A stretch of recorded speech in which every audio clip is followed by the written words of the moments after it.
The case had slept for weeks beneath sealed files and sterile eyes, but when the forensic leak surfaced, they didn't whisper, they howled, tearing through the industry like glass through ice. What the public thought they knew about the fall was suddenly thin, fragile, staged. Because the truth, once released, didn't walk gently. It arrived dragging evidence, timestamps, fractures, and patterns that refused to align with coincidence. Menglong's name returned to every screen like a verdict that wouldn't wait. Not as a rumor now, not as tragedy alone, but as a case, clinical, documented, undeniable. The same fall that once silenced a nation now spoke back with numbers, fibers, angles, and bloodstains that refused to rhyme with the official story. The first leak came from a forensic analyst who vanished from duty the next day. A single page, watermarked and time-stamped, listing injuries that told a story gravity couldn't explain. Bruising on the wrists older than the fall. Microfractures in the ribs inconsistent with impact. Defensive marks along the forearms, shaped not like panic, but resistance. The kind that happens when someone is awake, aware, and fighting. Screenshots spread faster than denials. Experts paused interviews mid-sentence. Commentators went quiet because the body had spoken, and bodies do not lie the way institutions do. Then came the reconstruction footage. Not leaked video, but data, laser-mapped angles of descent, trajectory overlays, pressure distribution models. The fall from the fifth floor, when replayed without narrative bias, curved wrong. The distance too short. The momentum interrupted. As if something or someone had altered the path before gravity finished its work. People replayed the simulations late into the night, watching the digital figure fall again and again, each time confirming the same conclusion. This was not a slip. This was not exhaustion. This was not a man choosing air over breath. This was interruption. Interference. Intent. The second leak hit harder because it named the room. Concrete dust samples recovered from Menglong's clothing were matched to a basement compound owned not by the residents, but by a shell company tied to talent management logistics. Same mineral composition. Same industrial sealant. Same cleaning solvent residue. The room from the video was no longer a mystery, it had coordinates. Suddenly, every silence made sense. Why cameras failed. Why security logs glitched.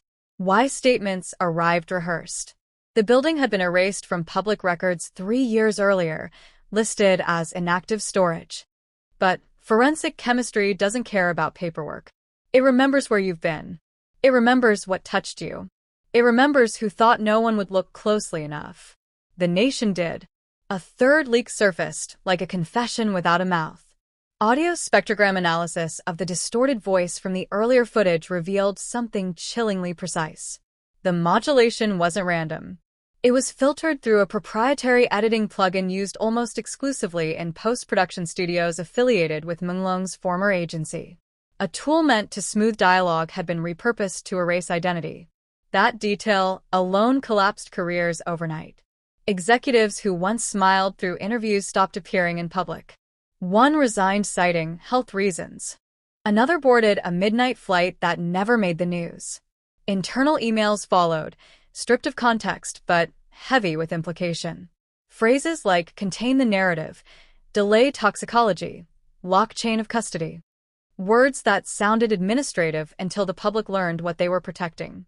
Meanwhile, the hospital room remained quiet. Menglong was conscious now, but silent. Doctors confirmed he responded to stimuli, followed light, squeezed fingers. But he did not speak. And that silence carried more power than any statement. It felt deliberate, strategic. As if he knew the truth no longer needed his voice. It was walking on its own. Outside, crowds gathered again, not with candles this time, but with printouts, charts, screenshots, timelines taped together like war plans. People debated forensic jargon, the way they once debated plot twists. This was no longer fandom. This was civic rage wrapped in clarity. A fourth leak detonated whatever restraint remained. It was a time-stamped elevator log, long deleted, restored through back-end redundancy. It showed movement at the precise hour the industry claimed Menglong was alone. For access cards activated.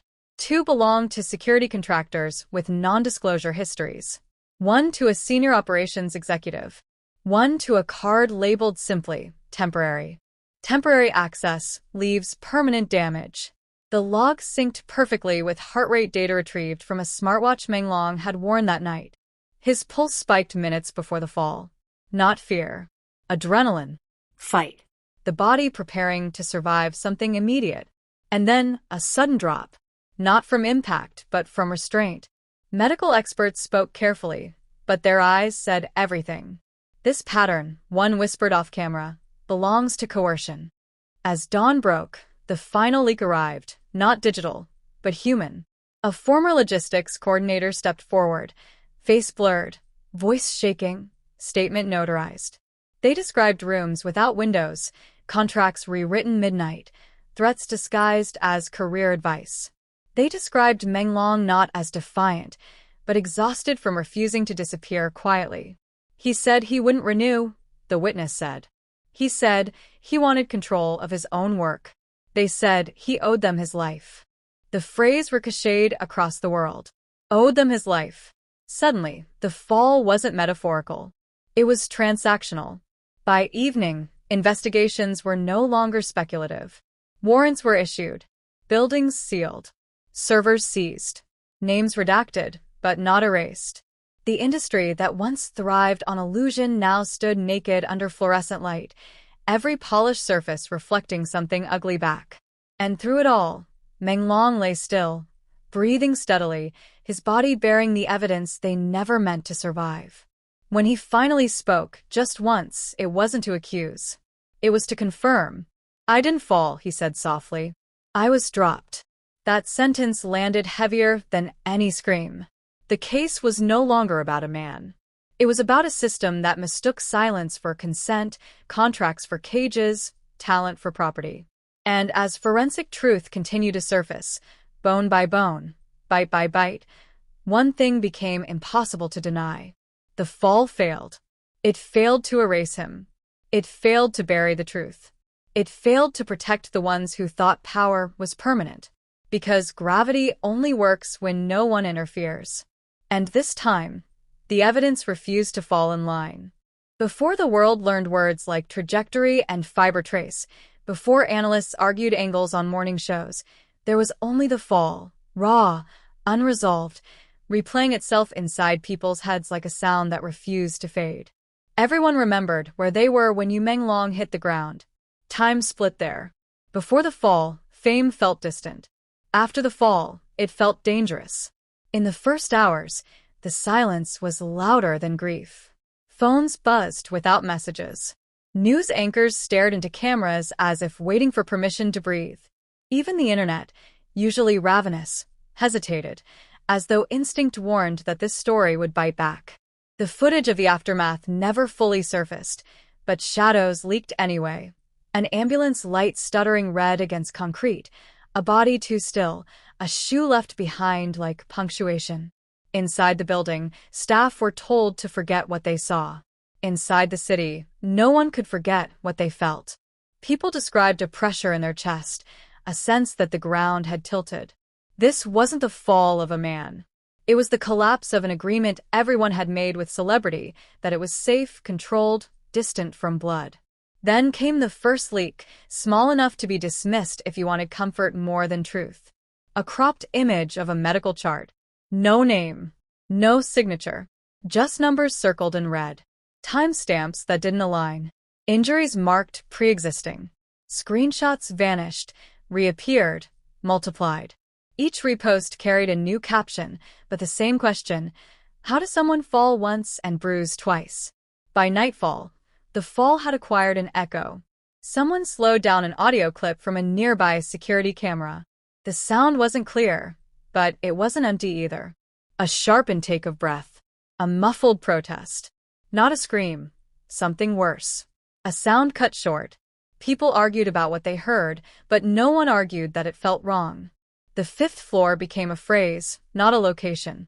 People whispered it the way they whispered dates of disasters. Fans returned to old interviews, searching for cracks they'd missed. They noticed how often Menglong spoke about control disguised as care, about schedules that didn't belong to him, about contracts that felt heavier than success should feel. Lines once praised as humility now sounded like warnings. Another leak surfaced just before dawn. A still frame from the elevator, time-stamped minutes before the fall. Menglong stood inside, head bowed, hands clenched so tightly his knuckles went pale.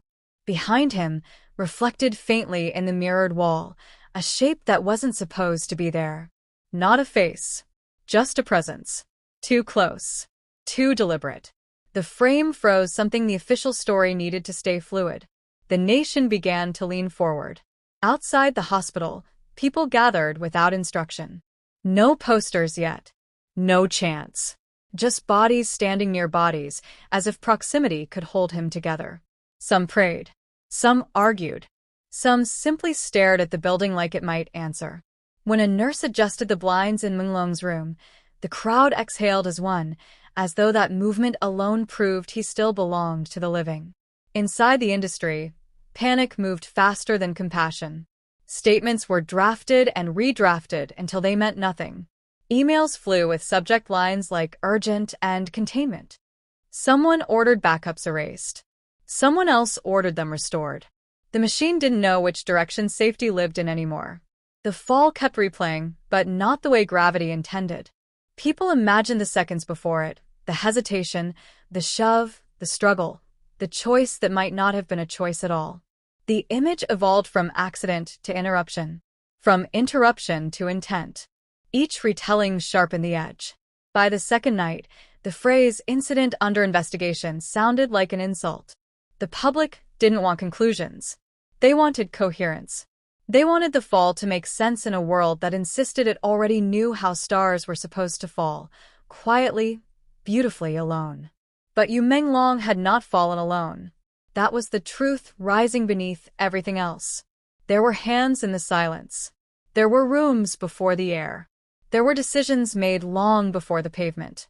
And somewhere between the fifth floor and the ground, something broke that could not be edited back together. The fall was only the beginning. The shock was still unfolding, and the nation, wide-eyed and awake, was finally ready to watch every second slow down until the truth could no longer escape the frame.